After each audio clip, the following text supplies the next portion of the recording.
Alright, this is it. This is our final installment of the Halloween Horror Movie Marathon. It is October 31st, Halloween Day. And we just watched Tales of Halloween. Or was it the Halloween Tales? Tales of Halloween. Tales of Halloween, okay. Alright, acting. I'm going to give it a 4. I enjoyed the acting very much. It was campy, but it's the kind of campy that it's supposed to be. Say, that's the one word that was in my head the entire time. It is very campy, like Evil Dead kind of, but it's intentional. You can tell it's self-aware of how campy it is, and it's riding that out. It's playing off of that, and yeah, like you said, it feels right in this movie. It works, and I think that's exactly what they were going for. I would definitely agree with the 4.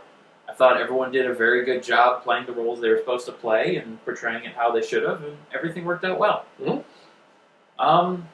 Effects, I think I'm going to give the same there. I think that's also going to get a 4. I thought some of it actually had like some really good gruesome effects to it, like the witch with the Hansel and Gretel story. She looked really cool. There was a couple scenes where she was just creepy.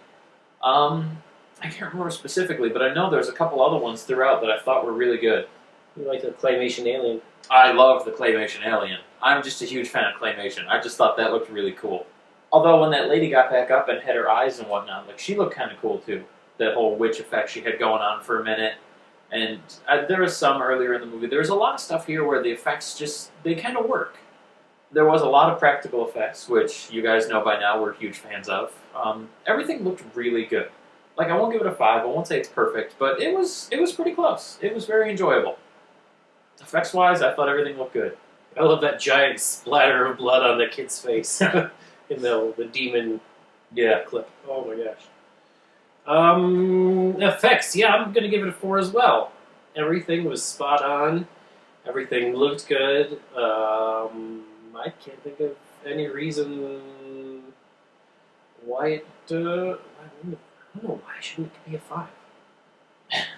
Why wouldn't it be a 5? Everything was top-notch. I'm going to give it a 5. Well, there you go. 5 for effects. Good job.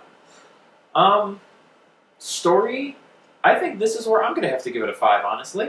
Like we said, it is very campy, but they're doing it on purpose. Like, that's what they're going for. And despite being campy, it's very interesting. Like, I was enthralled the whole time to watch it. I was very drawn in. I liked all the stories. I liked how they tied them all together, little tidbits here and there. You know, the cops in the station reporting on, like, the people going blind, which was the earlier story. Seeing the same kids show up at House from House. Like, it was really good. Each story on its own stood alone as just a very good little story, and they all tied together, and I thoroughly enjoyed it. Definitely a 5.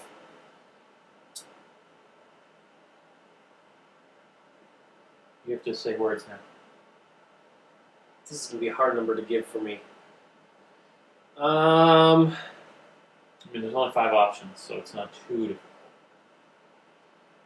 I don't know. I love everything about the movie. The only story that I didn't like was the Hansel and the witch one, where she wanted the kids. I didn't like that one. All the extra hands looked cool, which is why the effects were 5. But I didn't like that one, so I might have to knock it down to a 4. But everything else was superb in this movie. Yeah, all the stories were great. They were fun.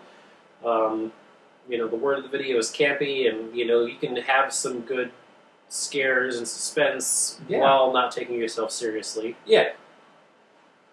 So yeah, solid 4 for me. Alright, lastly, scare factor. Despite it being mostly just campy and funny and not taking itself too seriously, I still think it pulled off 1 or 2 scenes that could genuinely be creepy or scary. I can give this a 3. I'd say this is good, middle of the road. There are some good scenes that could easily freak someone out. I mean, overall, I would recommend this for people that aren't horror fans, because this is one that probably won't give you nightmares, but there were still a couple scenes that I think really did it. I'm going to give it a 3. Yeah, this, to me, the look of the movie, along with like the Trick or Treat movie we reviewed last year, epitomizes what Halloween should look like, what horror should look like to me. So I got to give it a 4. It wasn't the scariest of the scary, but visually and suspense-wise and Halloween-themed-wise, it was right up there for the scare factor. So top-notch. I'll give it a 4 out of 5. Alright, so overall, this movie actually gets a little over a 4, which, I mean, it's pretty good. Right there where it needs to be. Yeah. This definitely a highly recommended movie. This is a great Halloween watch. I mean, you could, like I said, watch this with people that aren't huge horror fans. Probably wouldn't watch it with kids. A lot of gore. But it's a very good movie. It's just a fun time. It is campy, but it's still very enjoyable. You know, even if you're a horror snob, you're not going to turn your nose up at this one. It's just a really good time. Mm-hmm. Great way to end the marathon. Yep. And I think that's all we have for you. Thanks for watching if you made it through all 31 videos, which would be you and nobody else. And stay tuned. We're going to do this again next year with lots of shit in between.